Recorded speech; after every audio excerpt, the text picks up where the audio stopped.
மிக முக்கியமான ஒரு விஷயத்த சொல்றேன், நல்லா கேட்டுக்கோங்க. மிக முக்கியமான விஷயம், வாழ்க்கை பிறப்புங்கிற ஒரு கோட்ல ஆரம்பிக்குதா இல்லையா? அந்த பிறப்புங்கிற கோட்ல ஆரம்பிச்ச மாதிரியே மறுபடியும் மரணம்ங்கிற அதே கோட்ல வந்து முடியும். பிறக்கும் போது எப்படி ஒண்ணும் இல்லாம வந்தானோ அது போல மரணிக்கும் போதும் ஒண்ணுமே இல்லாம எல்லாத்தையும் விட்டுட்டு போயிருவான். அவனுடைய செல்வம், சொத்து, குடும்பம், குழந்தை எல்லாத்தையும் விட்டுட்டு ஒண்ணும் இல்லாம பிறந்தது மாதிரியே போய் சேர்ந்துருவான்.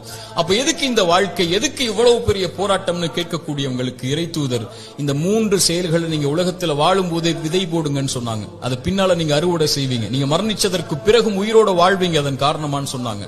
அந்த 3 விஷயம் என்ன தெரியுமா? முதல் விஷயம், இறைவன் உங்களுக்கு செல்வம்னு ஒண்ணு கொடுப்பான், அது பிறருக்கு இந்த உலகத்திலேயே கொடுத்து உதவுங்க. அதன் மூலமாக ஒருவன் பலன் பெற்றிருந்தால், அதன் மூலமாக இன்னொரு பலன் பெற்றிருந்தால் அந்த தொடர் நன்மை உங்களுக்கு வந்தடையும்னு சொன்னாங்க.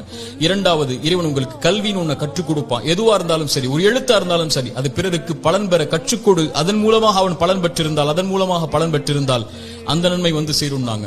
மூன்றாவது, இறைவன் உங்களுக்கு குழந்தை ஒன்று கொடுப்பான். கணவன் மனைவி நோக்கமே அதுதான். அந்த குழந்தையை நல்ல முறையில் வளர்த்தெடுத்து அந்த குழந்தை உங்களுக்காக பிரார்த்தனை செய்யும் அளவிற்கு நீங்கள் வளர்த்திருந்தால் அந்த குழந்தை செய்யக்கூடிய பிரார்த்தனைன்னு சொன்னாங்க. அப்படி நல்ல குழந்தைகளை இந்த பூமியில் இருந்து மரணிப்பதற்கு முன்னதாக வளர்த்தெடுப்பதுன்னு சொன்னாங்க. இந்த 3 விஷயத்தை யார் இந்த பூமியில் மரணிப்பதற்கு முன்னதாகவே உலகத்தில் விதை போடுவாரோ அவர் மரணித்ததற்கு பிறகும் அதை அறுவடை செய்து கொண்டு இந்த உலகத்தில் உயிர் வாழ்ந்து கொண்டே இருப்பார், இந்த உலகம் அழியும் வரைன்னு சொன்னாங்க.